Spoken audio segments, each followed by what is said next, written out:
Rang Rasiya music बूंदिया की झमाझम प्रस्तुति।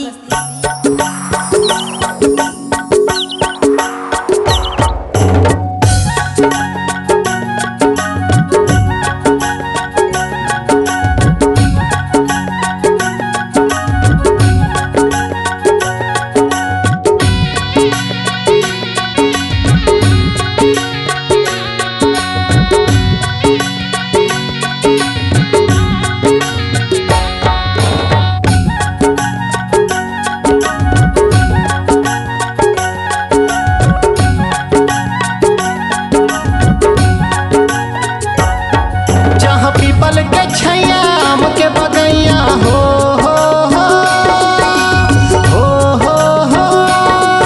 जहाँ पीपल के छैया आम के बगैया कमल खिले है मधु की तलैया हरियर खेत खलिहान मोर छत्तीसगढ़ के बोली औ माटी है महान मोर छत्तीसगढ़ के बोली औ माटी है महान।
कदम कदम से ताल मिले और शिक्षा के कहानी यहाँ विराजे डोंगरी दाई कुदरगढ़ महतारी।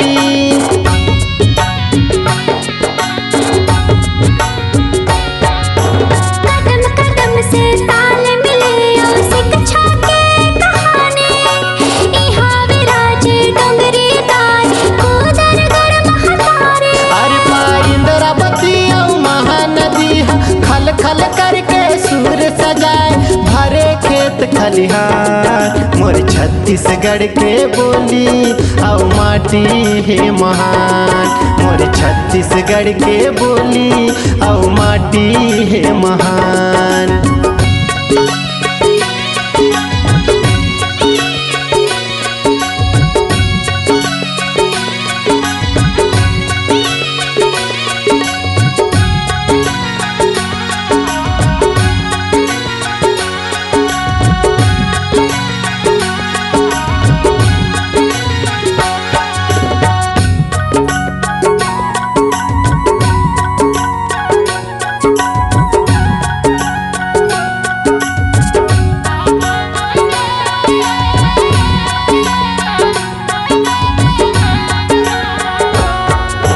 लहर लहर के पवन के झोंका झूमे धरती के धानी बरखा के पानी माँ जहाँ के मह मह मह के माटी।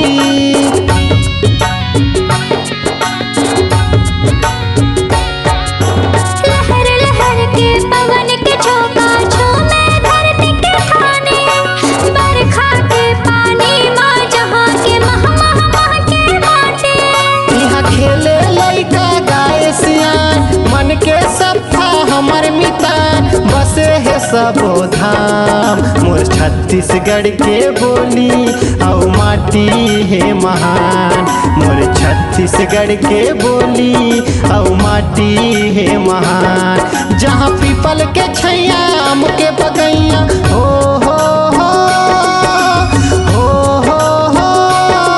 जहाँ पीपल के छैया आम के बगैया कमल खिले है मधु की तलैया हरियर खेत खलिहान मोर छत्तीसगढ़ के बोली औ माटी है महान मोर छत्तीसगढ़ के बोली औ माटी है महान।